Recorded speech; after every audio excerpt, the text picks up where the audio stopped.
ఏదైతే రాష్ట్ర ప్రభుత్వానికి సంబంధించి జగన్మోహన్ రెడ్డి గారికి సంబంధించి మా పార్టీకి వైఎస్ఆర్సీపీకి సంబంధించి చూపాలని ప్రయత్నం చేస్తూ వచ్చారు.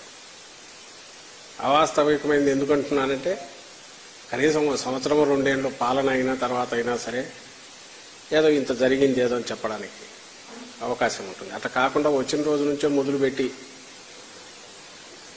ఇంకా ఏం మొదలు పెట్టకముందే ఇది జరుగుతుంది అది జరుగుతుంది, అవినీతి అక్రమాలు, గూండాయిజం, హత్యలు, మానభంగాలు, ఇంకా ప్రపంచంలో ఉండే చెడు అంతా ఇక్కడ ఉందన్నట్టు చంద్రబాబు నాయుడు ఆయన పార్టీ ఏదైతే మొదలుపెట్టి చేశారో, మధ్యలో కరోనా 2 ఏళ్ళు వచ్చింది, అవన్నీ కూడా కలుపుకొని అమిత్ షా గారు కూడా మొత్తం అవే వల్లే వేశారు ఈరోజు వచ్చి. సరే, సహజంగానే ఒక కూటమిగా వాళ్ళు ఏర్పడ్డారు కాబట్టి కూటమి కర్తవ్యము, దాంట్లో పార్టీ పార్ట్నర్ కాబట్టి ఇక్కడికి వచ్చాక ప్రభుత్వాన్ని విమర్శించాలి. ప్లస్ భారతీయ జనతా పార్టీ జాతీయ పార్టీ వాళ్ళకుండే విధానాలు వాళ్ళకుంటాయి. మా పాలనలో కానీ జగన్మోహన్ రెడ్డి గారి ప్రభుత్వం పనితీరుకు సంబంధించి వాళ్ళు అనుకుంటున్న అవకతవకలు ఏదైనా ఉంటే ఎత్తి చూపడంలో తప్పు లేదు. అలా కాకుండా చంద్రబాబు నాయుడు గారు ఏం చెప్తున్నారో మొత్తం వేయడంలో భాగంగా మిగిలినవన్నీ రొటీన్ మామూలు రొడ్డకొట్టుడు వరుసగా చెప్పే వాటి గురించి మాట్లాడట్లా. కానీ అవినీతి గురించి మాట్లాడినారు. జగన్మోహన్ రెడ్డి గారి ప్రభుత్వం వచ్చినప్పటి నుంచి అవినీతిలో కూరుకుపోయిందని, దానికి సంబంధించి మేము దీన్ని కూల్చేస్తాం కూటమి వచ్చని రాష్ట్ర ప్రభుత్వం ఈ 5 ఏళ్లలో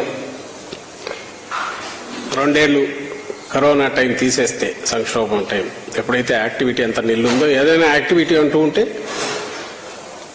ప్రభుత్వం దానిని కరోనా మహమ్మారిని ఎదుర్కోవడానికి చేపట్టిన చర్యల మీద అయ్యే ఖర్చులు కానీ, ఆ టైంలో కూడా సంక్షేమ కార్యక్రమాలు వదలకుండా పూర్తిగా ఏ ప్రామిస్ చేశామో దాని ప్రకారం జరపడం ద్వారా కానీ ఈ యాక్టివిటీ తప్ప, ఆ ప్రాసెస్లో దేశంలోనే ఒక రోల్ మోడల్గా తయారైన స్టేట్ మంది. మిగిలిన వాళ్ళు కూడా ఎస్ ఇక్కడ కరెక్ట్గా ప్రభుత్వం ఏం చేయాలనో అవన్నీ చేస్తున్నారు, వైద్యపరంగా అలాగే ఆదుకోవడం పరంగా, అలాగే అది విస్తరించకుండా ఎక్కడికెక్కడ కట్టడి చేయడంలో కానీ అన్నింటిలో రోల్ మోడల్గా ఉందని కూడా అందరూ గుర్తించారు. ఈ కరోనా టైంలో కూడా యాక్టివ్గా ఉన్న ప్రభుత్వం ఏదైనా ఉంటే ఆంధ్రప్రదేశ్ ప్రభుత్వం ఒకటే, మన రాష్ట్రం ఒకటే. ఇక్కడ ఈ ఎవరు డిస్ప్యూట్ చేయండి ఒక డీబీటీ ద్వారానే 2,70,000 కోట్లు మనం ఈ 4 ఏళ్ల 8 నెలల్లో 10 నెలల్లో పూర్తిగా కిందికి నేరుగా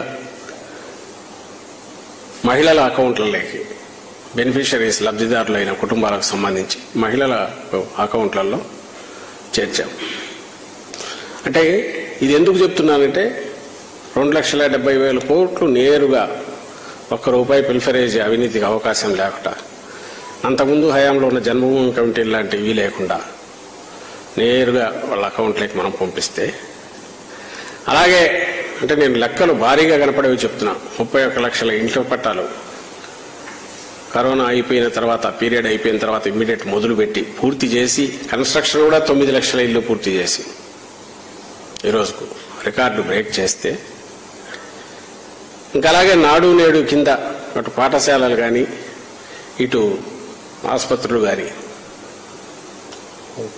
అది ఒక 17,000 కోట్లు, ఇది ఒక 17,000 కోట్లు. అంటే ప్రతిదానికి లెక్కలు ఉన్నాయి, ప్రతిదీ లెక్కలు ఉన్నాయి. ఎవరు డిస్ప్యూట్ చేయడానికి వీల్లేని లెక్కలు ఉన్నాయి. ఇవన్నీ సెంట్రల్ గవర్నమెంట్ సహా అందరు గుర్తించినవి. వీవన్నిటికీ ఆధారాలు ఎక్కడున్నాయి అంటే, ఆ తర్వాత మనం కన్స్ట్రక్ట్ పూర్తి చేసి అసెట్స్ క్రియేషన్, రైతు భరోసా కేంద్రాలు అయితేమి, సెక్రటేరియట్స్ అయితేమి, విలేజ్ క్లినిక్స్ అయితేమి, నాడు నేడు కింద ఇంతకుముందు అన్నట్టు రూపురేఖలు మార్చడం అయితేనేమి, ఇవన్నీ అన్డిస్ప్యూట్, నోబడీ కెన్ డిస్ప్యూట్ దిస్. ఇవి ఆంధ్రప్రదేశ్లో పోతే కనపడుతున్నాయి. డీబీటీ అనేది నోబడీ కెన్ డిస్ప్యూట్ ఇట్. ఏ బ్యాంకులు లెక్కలు తీసుకునే, ఎందుకంటే బ్యాంకులన్నీ వాళ్ళ కంట్రోల్లోనే ఉంటాయి, రిజర్వ్ బ్యాంక్ దగ్గర ఉంటాయి, సెంట్రల్ గవర్నమెంట్ తెచ్చుకోవచ్చు. పొలిటికల్గా విమర్శించాలంటే దట్స్ ఎ డిఫరెంట్ ఇష్యూ. కానీ బట్ ప్రౌడ్గా మేము చెప్పగలిగేది జగన్మోహన్ రెడ్డి గారి ప్రభుత్వంలో ట్రాన్స్పరెంట్గా శాచ్యురేషన్ బేసిస్ మీద కరప్షన్కి అవకాశం లేకుండా, పిల్ఫరేజ్ స్కోప్ లేకుండా, దళారుల ప్రమేయం లేకుండా ఇచ్చుకుంటూ పోయిన బెనిఫిట్స్ కానీ, అలాగే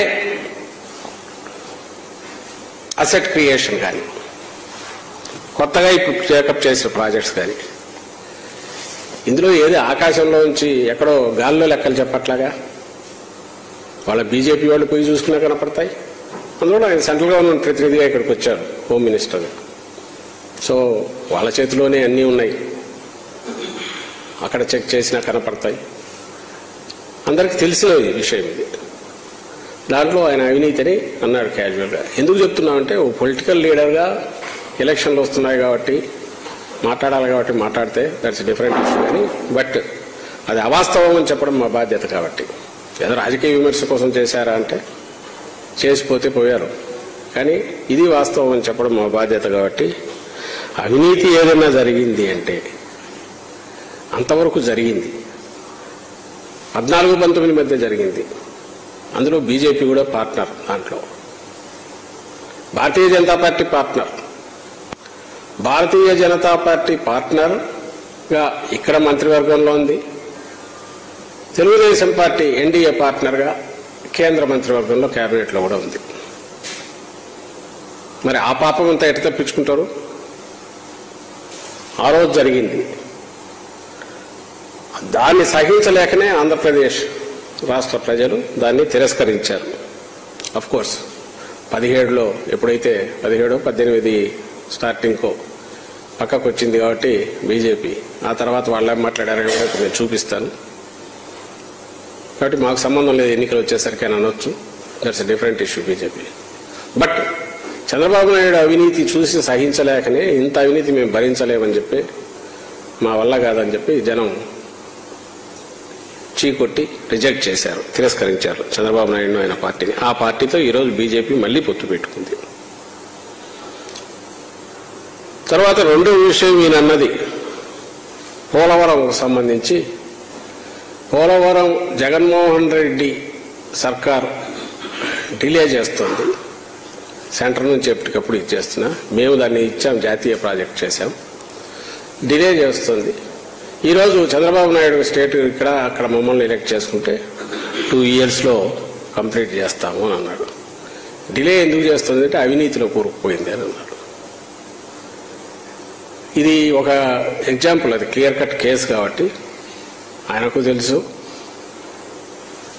బీజేపీకి తెలుసు, అప్పుడు మోడీ గారే ఉన్నారు, ప్రధానికి ఆయనకు తెలుసు. తెలుసు అనే విషయం రాష్ట్ర ప్రజలకు తెలుసు అప్పుడు ఏం జరిగింది అనేది. అదే విషయం 19 ఎన్నికల్లో ఇక్కడికి వచ్చినప్పుడు మోడీ గారు కూడా అన్నారు. అది ఒక్కసారి ప్లే చేయండి.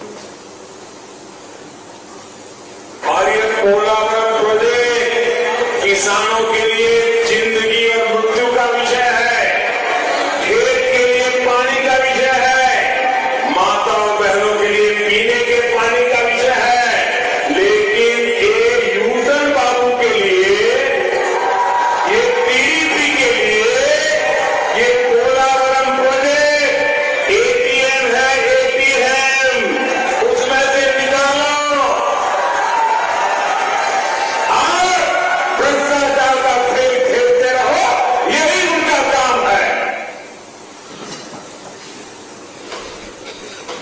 మీరేమనుకుంటున్నారు, మోడీ గారు ఏమనుకుంటున్నారు, అమిత్ షా గారు ఏమనుకుంటున్నారు, బీజేపీ ఏమనుకుంటుందో ఆయన మోడీ గారి మాటల కంటే వేరే అక్కర్లేదు కదా.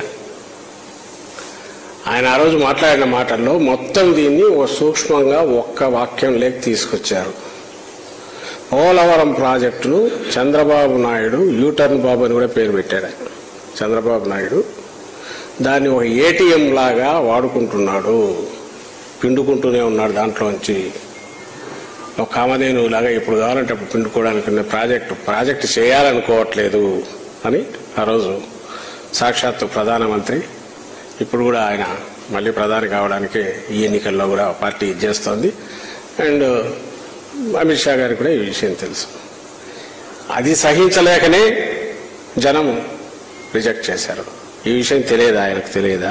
రాజకీయాల కోసం రాజకీయాలు మాట్లాడచ్చు, కానీ పాయింట్అవుట్ చేస్తారు ఇట్లాంటివన్నీ అనేది కూడా చూసుకోవాలిగా.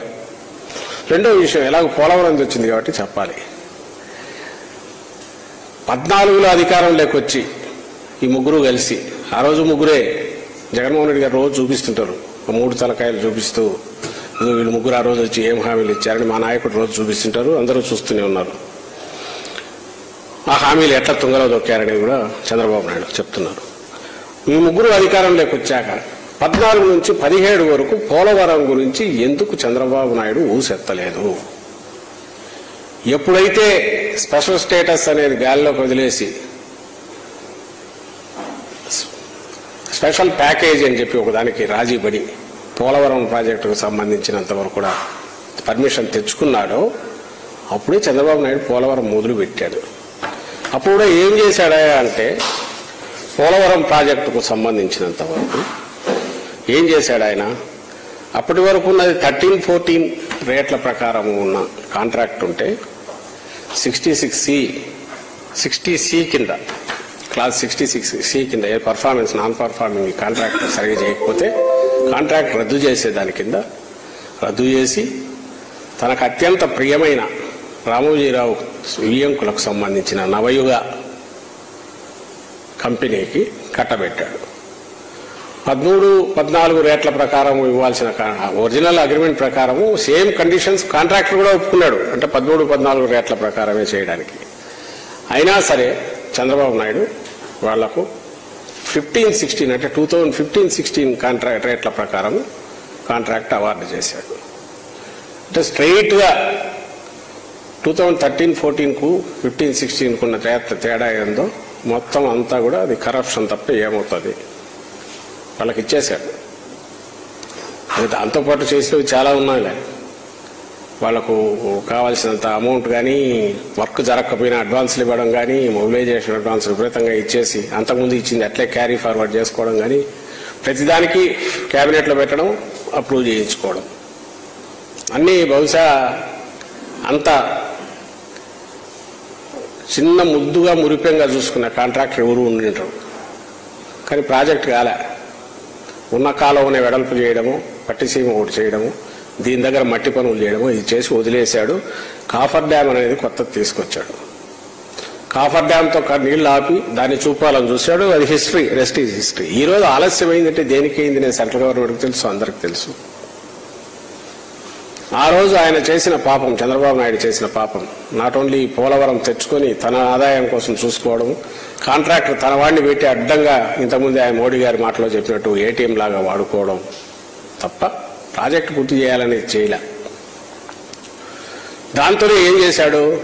స్పిల్ ఛానల్ తీయడం కానీ, అంటే వాటర్ డైవర్ట్ చేయడం చేయకుండా, కాఫర్ డ్యామ్ సగం కట్టి అది కూడా పూర్తి చేయకుండా, ఓ పక్క సెంట్రల్ సిడబ్ల్యూసీ వాళ్ళు కానీ పైనుంచి కానీ 35 మీటర్స్ వరకు మీరు పూర్తి చేసేసి R&R కూడా పూర్తి చేసి కాఫర్ డ్యామ్ క్లోజ్ చేయండి, సో దట్ అక్కడ వాటర్ ఇదైనా కూడా ఇది కాదంటే దాని జోలికి పోలే. ఎందుకంటే అది కనపడేది కాదు, తనకు పేరు రాదు. అందువల్ల కాఫర్ డ్యామ్ పూర్తి క్లోజ్ చేయాల్సి అది మునుగుతాయి కాబట్టి వాళ్ళకు పే చేయాల్సింది చేయలే. నీళ్లు డైవర్ట్ కావడానికి స్పిల్ ఛానల్ కానీ దాని వైపు డైవర్షన్ కోసం ఇచ్చేయకున్నాడు. వాటర్ ఎక్కువ వచ్చింది, ఇది పూర్తి చేయనందులో వచ్చి డయాఫ్రమ్ వాల్ దెబ్బతింది.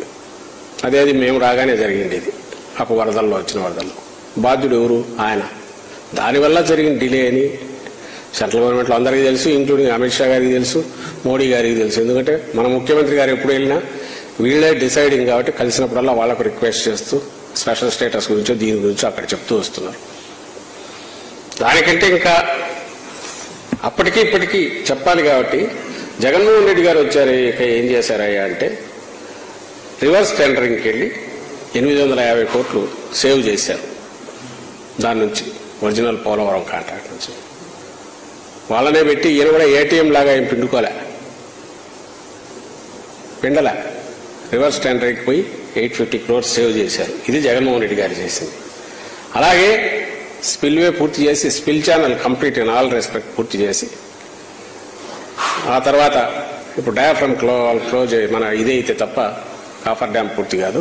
డయాఫ్రమ్ వాళ్ళు క్లోజ్ చేసే పని అది ఇప్పుడు ఏదో మొదలు పెడతారు. దానివల్ల డిలే. ఈయన చెప్పినట్టు అమిత్ షా గారు 2 ఏళ్లలో వీళ్ళు చేయని అవసరం లే. వీళ్ళు ఫండ్స్ సరిగా ఇస్తే సెంటర్ నుంచి 2 ఏళ్ల కంటే ముందే వీలైతే ఒక 5-6 నెలల ముందే జగన్మోహన్ రెడ్డి గారు పూర్తి చేసి చూపిస్తారు. ఆ శక్తి ఉంది. ఇప్పుడు ఇన్నాళ్లలో చేసిన వర్క్లోనే ఆ ప్రోగ్రెస్ కనిపిస్తుంది.